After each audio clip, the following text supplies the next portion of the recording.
Mesdames, Messieurs, bonjour. Nous allons traiter cette année de la symphonie, une histoire de la symphonie de 1700 jusqu'au XXe siècle, avec le même découpage que pour le cycle sur le piano qui a eu lieu cette année, de l'époque baroque jusqu'à nos jours, 6 séances moi-même, 6 séances Monsieur Bonnaud.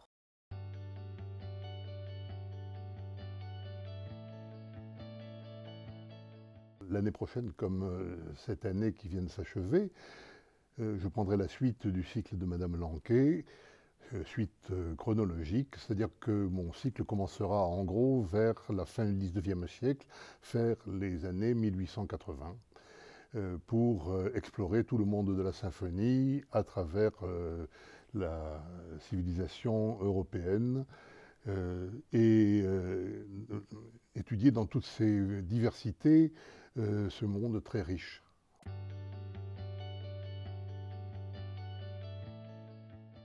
Il faut aller voir Internet, les compositeurs, Mozart et la symphonie, Beethoven et la symphonie, quelques ouvrages de fond, le guide de la symphonie publié chez Fayard, le guide de la musique symphonique d'ailleurs plus exactement, et puis quelques ouvrages que nous signalerons par écrit aux auditeurs.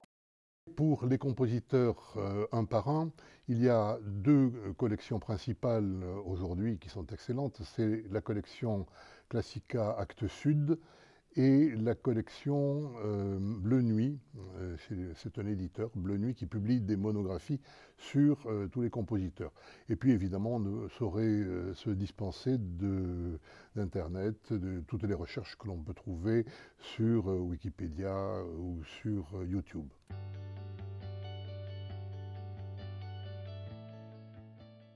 Que la symphonie va nous conduire à nous intéresser à l'orchestre et à la direction d'orchestre.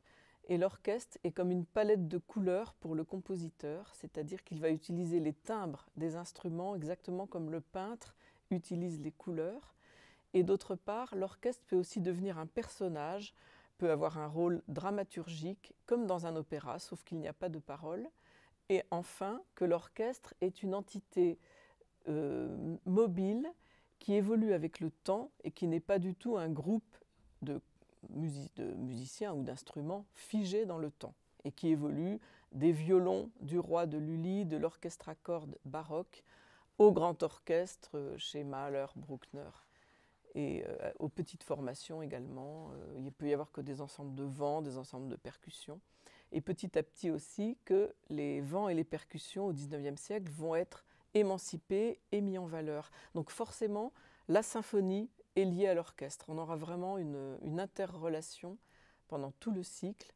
Et dernier point, la direction d'orchestre sera aussi étudiée avec l'évolution du rôle du chef d'orchestre, qui à l'époque baroque dirigeait à partir de son clavecin, ou bien avec un bâton comme Lully, qui frappait un bâton sur un pupitre. C'est d'ailleurs comme ça que le pauvre Lully est mort, jusqu'à la direction d'orchestre complètement émancipée à partir de Mendelssohn, Hermann Lévy, Hans von Bülow au XIXe siècle, Berlioz en France bien sûr, qui ont complètement mis en valeur le rôle du chef d'orchestre qui va finalement peut-être jouer avec son orchestre comme un violon joue avec son violon. Évidemment, je souhaite qu'ils retiennent le maximum de tout ce que j'aurais dit et tout ce que j'aurais fait découvrir.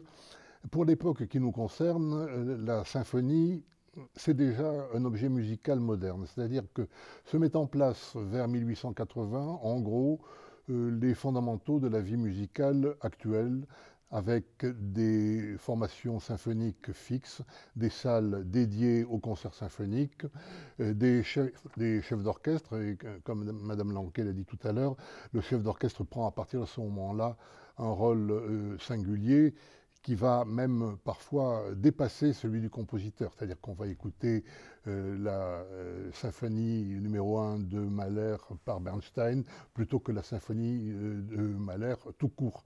Voyez. Donc c'est une réflexion sur l'esthétique moderne et aussi sur la politique, parce que les écoles nationales ont eu une importance considérable, les régimes totalitaires ou démocratiques d'ailleurs ont utilisé la symphonie, le grand orchestre comme éléments fondamentaux de la vie musicale pour faire passer parfois des messages politiques. Donc au-delà de la découverte de la musique, il y a bien des choses à explorer.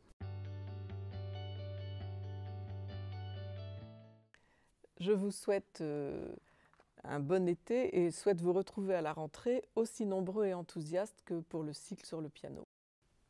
Eh bien, bonnes vacances, bonjour à tous, revenez nombreux si vous étiez là cette année et amenez des amis.